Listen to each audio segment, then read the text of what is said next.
Mahalaga ang kasanayan sa ganitong uring pangingisda. Nakakapagod dahil kinakailangan din ito ng malakas na resistensya ng katawan para mo magawa ang panglalambat. Mayroong dalawang tagahila ng lambat. Mayroon din tagasisid na magkakalas ng lambat kapag pumulupot sa bato.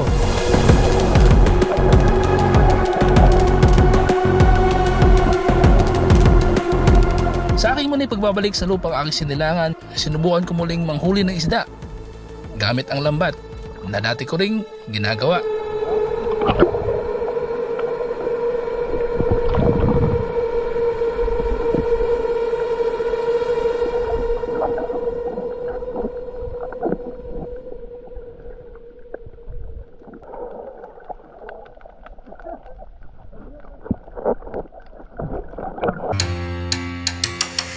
Sa aming probinsya sa Southern Leyte kung saan ang isa sa ikinabubuhay ay ang pangingisda. Sagana sa mga lamang dagat.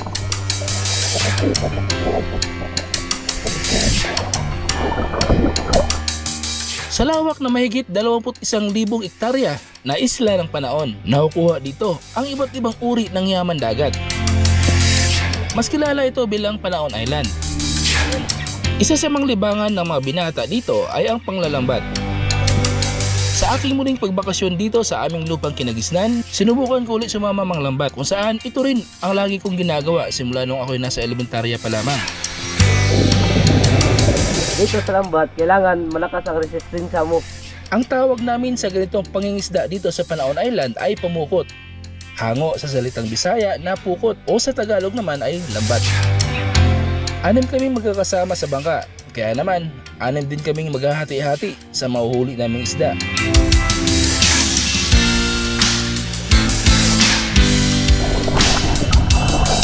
Ang tanong, sasapat kaya sa bawat isa sa amin ang mga isda na mahuhuli namin? Sa ngayon, konti na lang ang isda ngayon, hindi nagagaya noon.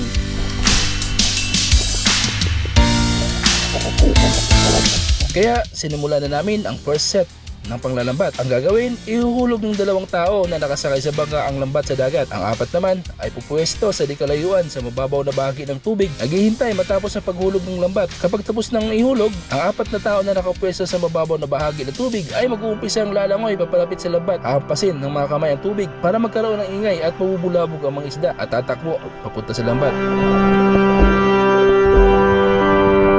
Pagkatapos bulabugin ang mga isda ay titingnan ang lambat kung may mga isdang nahuli. At kapag may isdang nahuli, sisisirin ito at kakagatin ng ulo para mamatay at hindi na makatakas pa.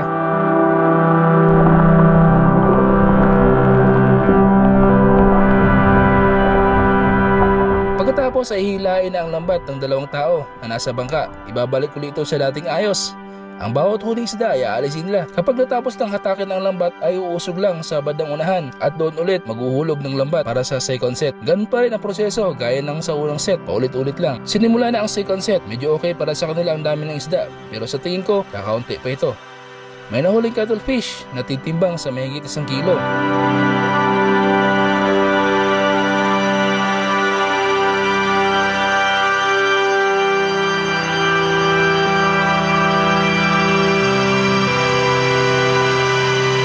Nang matapos, sinimulan agad ang third set hanggang sa nakapitong hulog kami ng lambat bago nagpa siyang umuwi.